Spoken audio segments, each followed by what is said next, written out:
మాన్యశ్రీ గౌరవనీయులైన నారా చంద్రబాబు నాయుడు గారికి, అలాగే విద్యాశాఖ మంత్రులైన నారా లోకేష్ గారికి, పుట్టపర్తి శాసనసభ్యురాలైన శ్రీమతి పల్లె సింధూరారెడ్డి గారికి, వేదికను అలంకరించిన పెద్దలకు, ఇక్కడికి విచ్చేసిన తల్లిదండ్రులకు, ఉపాధ్యాయులకు, నా తోటి విద్యార్థులకు నా నమస్కారాలు. నా పేరు ఆర్ చరణ్ తేజ్. నేను 9వ తరగతి చదువుతున్నాను.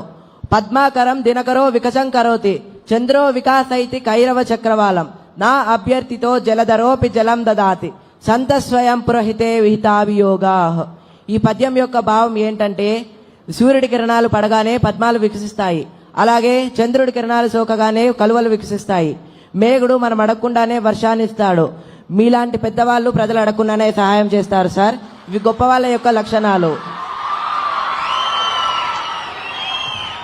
మన రాష్ట్ర ముఖ్యమంత్రి వర్యులు ఎంతో గొప్ప ఆలోచనతో, ఏ పిల్లవాడు విద్యకు దూరం కాకూడదన్న గొప్ప సంకల్పంతో తల్లికి వందనం అనే పథకాన్ని అమలు చేశారు.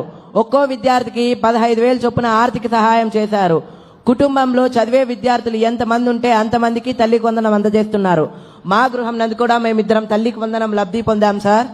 నారా చంద్రబాబు నాయుడు గారు ప్రభుత్వ పాఠశాల మరియు ప్రైవేట్ పాఠశాల అతని 2 కళ్ళుగా భావించి రెండిటికి సమన్యాయం చేయాలన్నటువంటి ఉద్దేశంతో ప్రైవేట్ పాఠశాలలో చదువుతున్న విద్యార్థులకు కూడా తల్లికి వందనం అందజేస్తున్నారు. 1వ తరగతి నుంచి 12వ తరగతి వరకు చదువుతున్న ప్రతి విద్యార్థికి తల్లికి వందనం అందజేస్తున్నారు. ఈ సందర్భంగా నేను నా ఫ్రెండ్ వాళ్ళ జరిగిన ఒక ఫ్యామిలీ ఇష్యూ మీకు చెప్పాలనుకుంటున్నాను. నా ఫ్రెండ్ వాళ్ళ ఫ్యామిలీ చాలా పూర్ ఫ్యామిలీ. వాళ్ళ ఫ్యామిలీలో టోటల్ 5 మెంబర్స్ ఉంటారు. మదరు, ఫాదరు, వాళ్ళకి 3 కొడుకులు.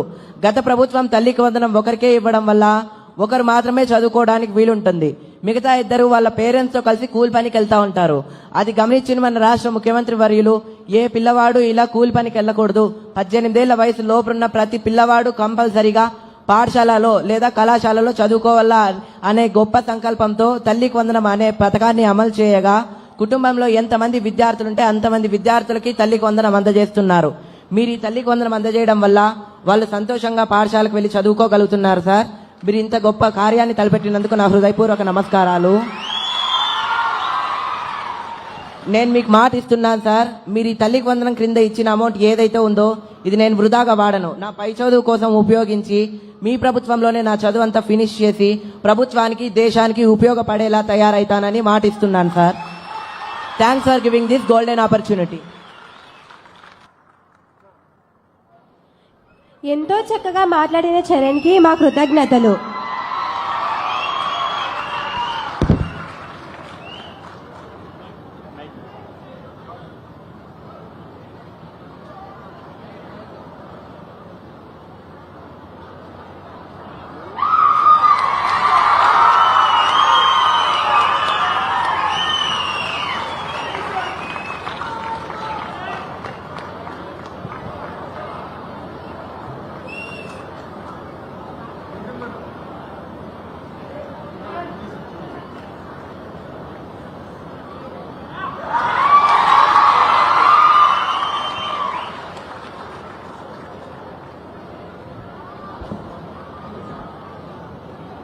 ఎంతో చక్కగా మాట్లాడిన చరణ్కి మా కృతజ్ఞతలు.